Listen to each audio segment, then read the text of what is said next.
Princess Zara of the Velthani Empire stood behind the energy shield of her observation deck, her violet eyes fixed on the human female in the detention cell below. The prisoner sat calmly on the metal bench, her dark hair falling in waves around her shoulders as she examined the alien technology surrounding her with curious brown eyes. The human's name was Katie Morgan, according to the data files. She had been captured 3 days ago when her small research vessel accidentally drifted into Velthani space. Most beings would be trembling with fear by now, begging for mercy or trying to break down the walls in panic, but this human seemed almost relaxed, as if being held prisoner by a technologically superior alien race was merely an interesting experience. Zara pressed a slender blue hand against the viewing panel. She had been watching Katie for hours now, fascinated by everything the human did, the way she moved with such confidence despite being in an unfamiliar environment, how she had figured out the basic functions of the cell systems within minutes of arriving, the gentle way she spoke to the automated food dispenser as if it were a friend. "Your Highness," came a voice from behind her. Zara turned to see Commander Thex, her father's military advisor, approaching with his usual stern expression. His silver uniform gleamed under the ship's lighting as he stopped beside her. "Commander," Zara acknowledged without taking her eyes off Katie for long. "The Emperor wishes to know what you plan to do with the human prisoner. Our laws are clear about trespassers in our territory." Zara's jaw tightened. Velthani law stated that any unauthorized being found in their space would be executed or enslaved, depending on their potential value. It was a harsh rule that had kept their empire strong for centuries, but looking at Katie, who was now humming softly while braiding her hair, Zara felt something she had never experienced before. "She seems different from what our intelligence reports suggested about humans," Zara said carefully. Commander Thex snorted. "They are primitive creatures, Your Highness, barely capable of interstellar travel. This one probably stumbled into our space by accident." "Then why hasn't she begged for her life even once? Why does she seem so calm?" "Fear makes some beings shut down mentally. She has likely accepted her fate." But Zara didn't believe that. She had studied the security recordings of Katie's capture. When the Velthani patrol ships had surrounded her tiny vessel, Katie had calmly powered down her weapons and opened communication channels. She had introduced herself politely, explained that she was conducting peaceful research and had cooperated fully with the boarding party. Even when they placed restraints on her, she had smiled and thanked them for being gentle. "I want to question her personally," Zara announced. Commander Thex's eyes widened.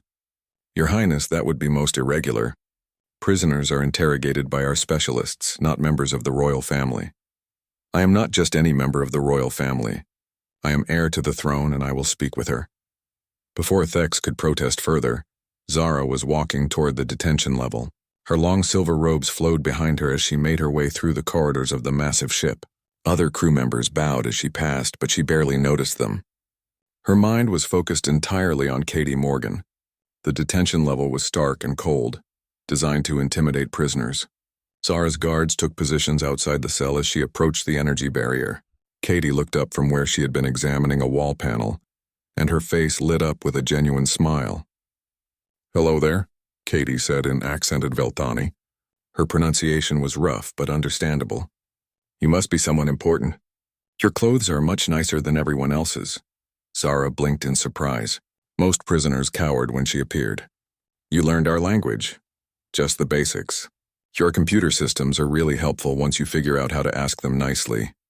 Katie stood up and walked closer to the barrier. "I'm Katie, what's your name?" "I am Princess Zara of the Velthani Empire." Katie's eyebrows rose. "A princess? Wow, I'm honored. Though I have to admit this is probably the weirdest way I've ever met royalty." There was no mockery in her tone, just friendly curiosity. Zara found herself stepping closer to the barrier as well. "You are not afraid. Should I be? I mean, obviously being imprisoned isn't ideal, but everyone has been pretty professional about it. No one's hurt me or anything. Do you understand what happens to trespassers in our territory?" Katie's expression grew more serious, but she didn't back away. "I figured it probably wasn't good, but I was hoping we could work something out. I really didn't mean to cross into your space. My navigation systems had a malfunction. Even if I believe that, our laws do not account for accidents. Laws can be changed, or exceptions can be made." Katie tilted her head. "You seem like someone who might have the authority to do that." Zara felt a flutter in her chest. Katie was looking at her with such trust, such hope, as if she truly believed that Zara would help her. It was intoxicating and terrifying at the same time. Why are you not demanding to contact your government? Most species threaten war when their people are captured. Katie laughed, a warm sound that made Zara's heart skip. Well, first of all, I'm just one person on a research mission. Starting a war over me would be pretty extreme. Second, from what I can tell, your technology is way more advanced than ours. That wouldn't end well for humans. So you accept that you are helpless. I wouldn't say helpless. I'd say I'm in a situation where cooperation and communication are my best options. Katie leaned against the wall casually. Besides, I'm learning so much just by being here. Your ship's design is incredible. The way you've integrated biological and mechanical systems is unlike anything we've achieved. Zara stared at her. Katie was complimenting her people's technology while being held prisoner by them. Either she was insane, or she possessed a type of courage that Zara had never encountered before. You find our technology interesting. Fascinating. I'm an engineer, so I get excited about this stuff. The energy efficiency alone must be off the charts. How do you manage the power distribution across a ship this size without massive heat buildup? Without thinking, Zara began explaining the principles behind Velthani energy systems. Katie listened intently, asking intelligent questions that showed she understood the complex concepts despite the technological gap between their civilizations. Soon they were deep in conversation about quantum mechanics and subspace field manipulation. Your Highness. Commander Thex's voice cut through their discussion. Zara turned to see him standing nearby with several guards, his expression disapproving. The Emperor requires your presence in the throne room immediately. Zara's heart sank. She had been talking with Katie for over 2 hours, completely losing track of time.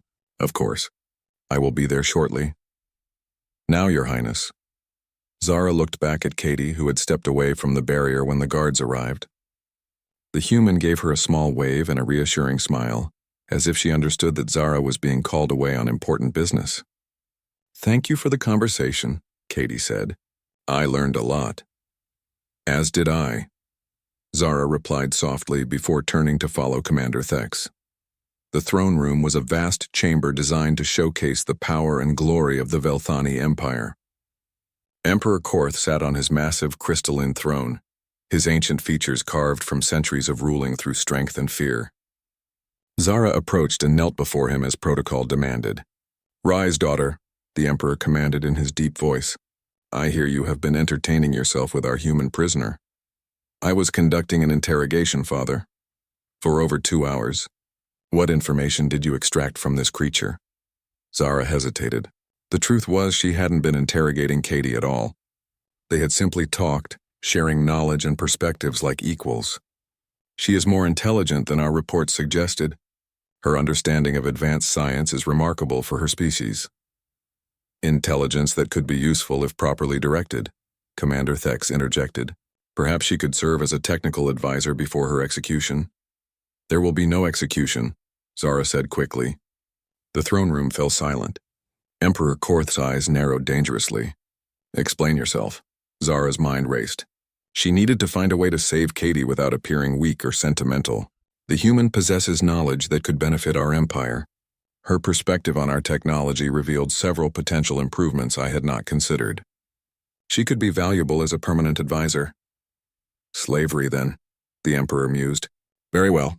The human will serve our engineers until she is no longer useful. Not slavery, an alliance. The words were out before Zara could stop them. Murmurs rippled through the assembled courtiers, and she saw shock on Commander Thex's face. Emperor Korth rose slowly from his throne. You suggest we treat this primitive creature as an equal. Zara forced herself to stand straight and meet her father's gaze. I suggest we recognize that strength comes in many forms.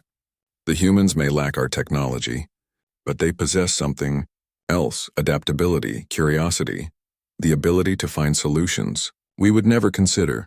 They are weak. Katie. Morgan solved a power distribution problem that our engineers have struggled with for months. She did it in her head, using principles she learned from a brief conversation. That is not weakness, Father. That is a different kind of strength.